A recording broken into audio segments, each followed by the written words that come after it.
Okay, I was talking about how these microorganisms, marine microorganisms, coccolithophores, they secrete these calcium-based or carbonate-based shells on their body, and when they die, that shell will fall in the water, in the ocean water, and deposit on the bottom in the ocean bed. And then over the years, hundreds and thousands of years, they will create this layer of sediments, and those sediments will lithify over time and become a layer of sedimentary rock. And this is what we see when the ocean dries out in those regions. Then it will leave behind this cliff or plateau made out of those carbonate-based shells.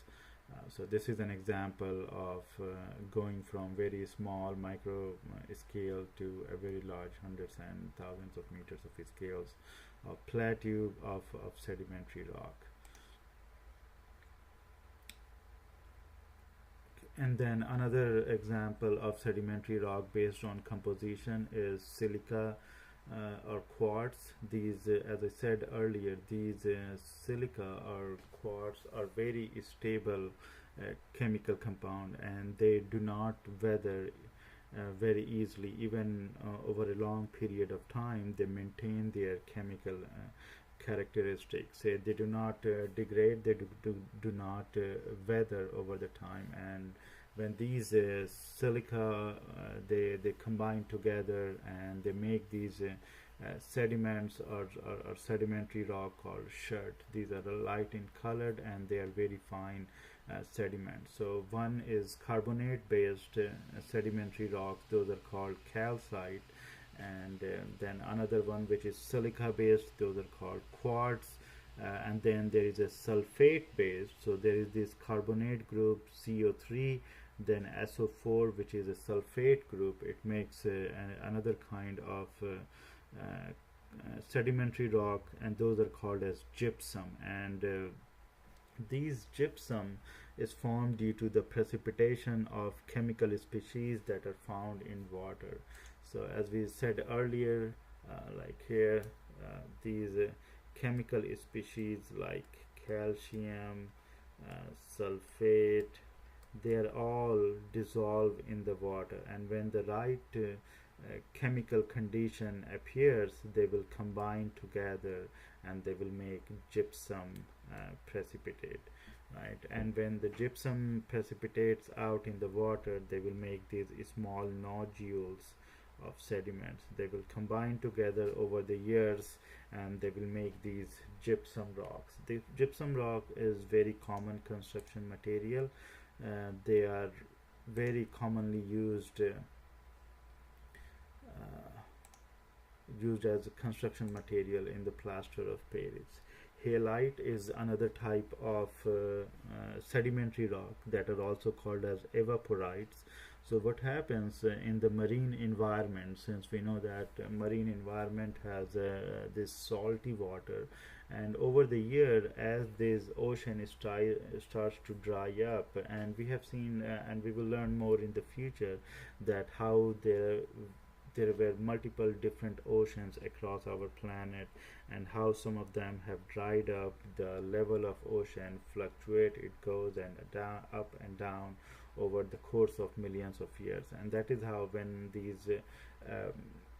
these ocean level it recedes, it leaves behind this open landscape, and those landscape will have this large volume of evaporites, which are the salt left behind after the ocean has evaporated or the ocean has receded.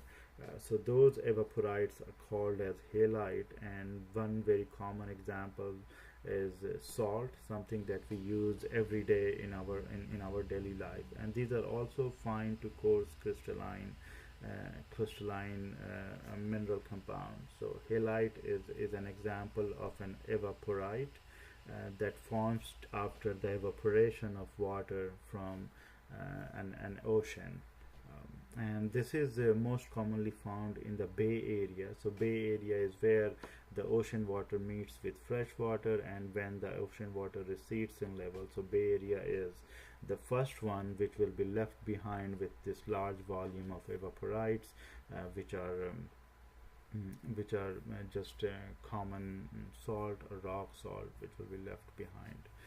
Another category of sedimentary rock is the rock that is formed from the decomposition of living organisms like animals, plants, human, as they are buried in the ground over the years, and we are talking about again hundreds and thousands of years. As they remain buried in the in the ground, they altered their composition. So once living organism, when they buried in the ground over the time, they alter, they go through decomposition, they go through transformation, and then the same process of compaction and lithification, and eventually turn into these sedimentary rocks. And the type of fossil that you will find in these kind of sedimentary rocks, that will tell you the environment in which these rock was formed. And one important thing that I want you guys to remember is the environmental condition that support the formation of these kind of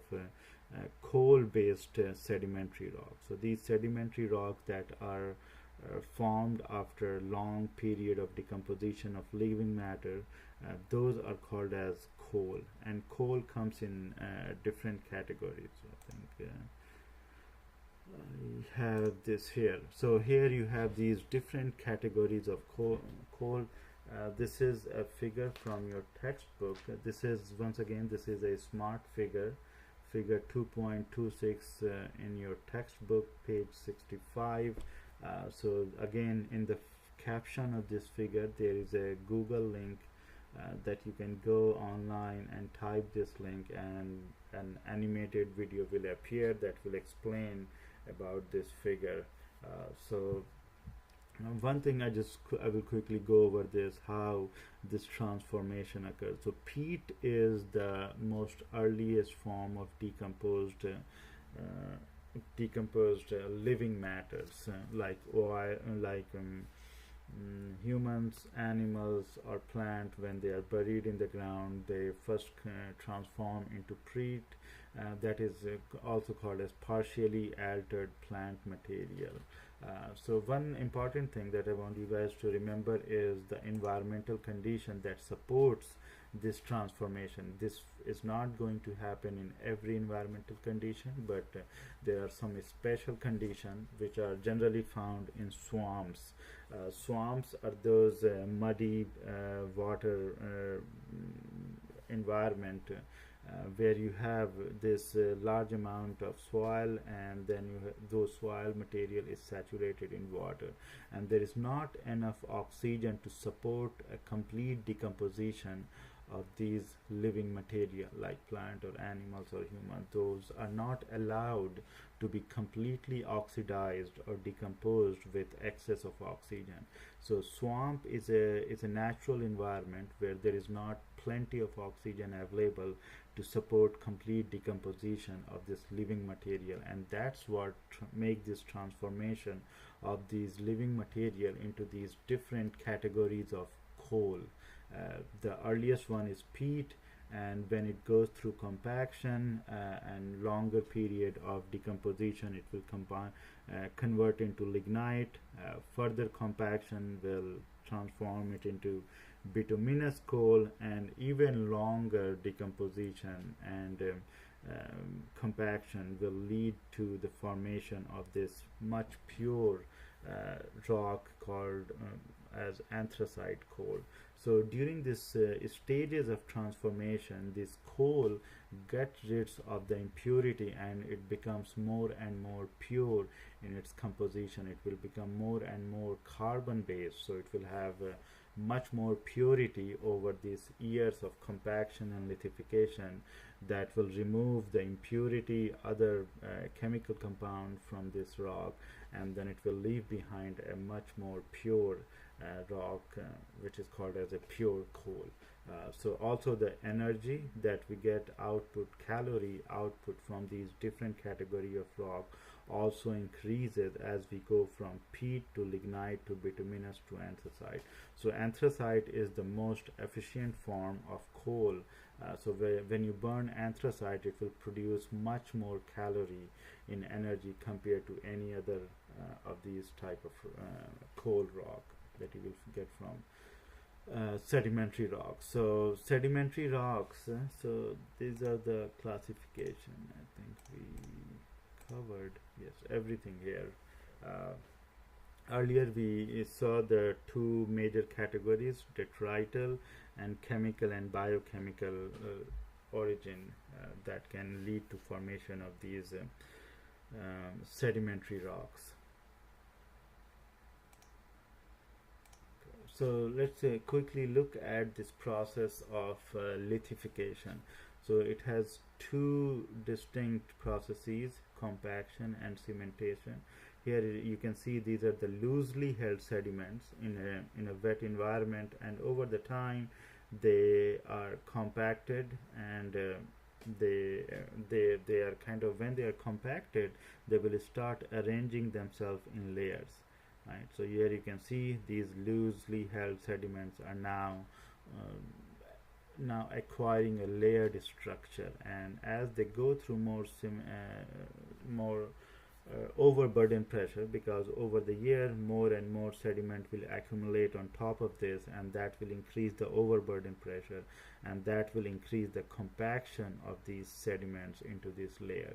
And as the rainfall event will happen, some of these water will start percolating through the porous spaces, and then these lithification materials such as carbonate. So calcium carbonate, we know it has this strong adhesive property, like something we use in the drywall in home, that we know that when we put water in the calcium carbonate and let it dry, then it will become a solid compacted material. So exactly the same thing will happen.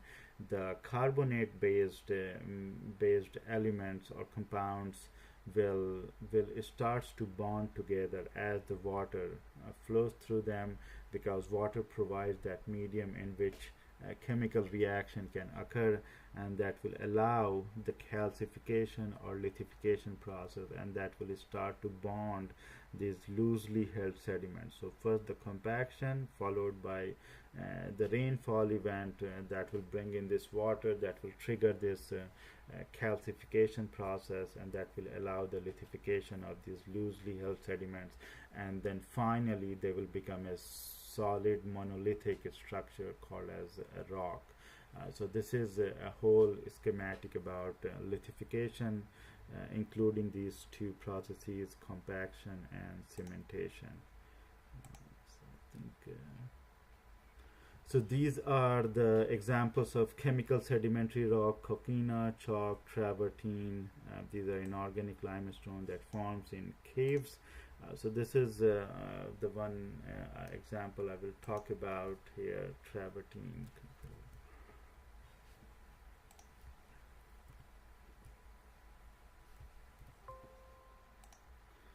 So travertine are those again calcite based structure that you will find in caves or rocks. So suppose this is your ground surface, and it is all based off calcite or calcium carbonate. So these are called as karst as well. So all those large volume of rock which are calcium carbonate based are called as karst aquifers. So what you will see is a characteristic is you will have this open hollow structure which is called as cave, and in this cave, as the water percolates through, so you have suppose a rainfall event, and that will allow the water to percolate through them.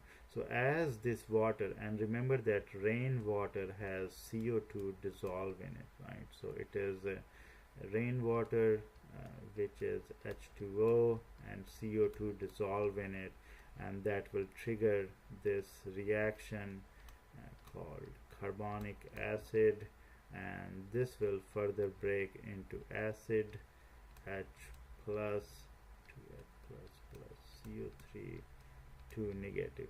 And here notice these double arrows, and these represent equilibrium based reversible reaction. So the idea is the concentration of each of these compounds will be maintained by changing the direction in which the reaction will proceed.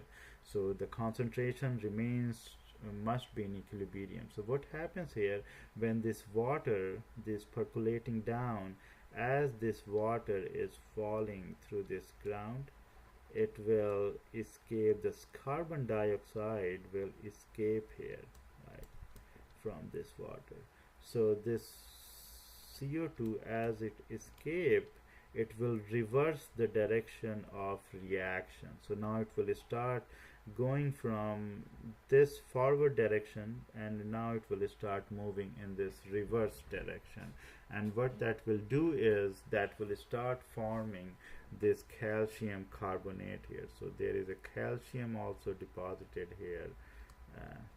So this calcium will start reacting with calcium 2 plus, and that will give you calcium carbonate here. So they will start forming these solid nodules of calcium carbonate, and over the year, as this process continues, this ceiling will grow this vertical structure going downwards. So as more and more water dripping down, as it drips, it will release CO2 and it will form a nodule of calcium carbonate here, and this process will continue until this will meet with another vertical structure which is growing upwards, and at some point they will meet together to make a column, a complete column.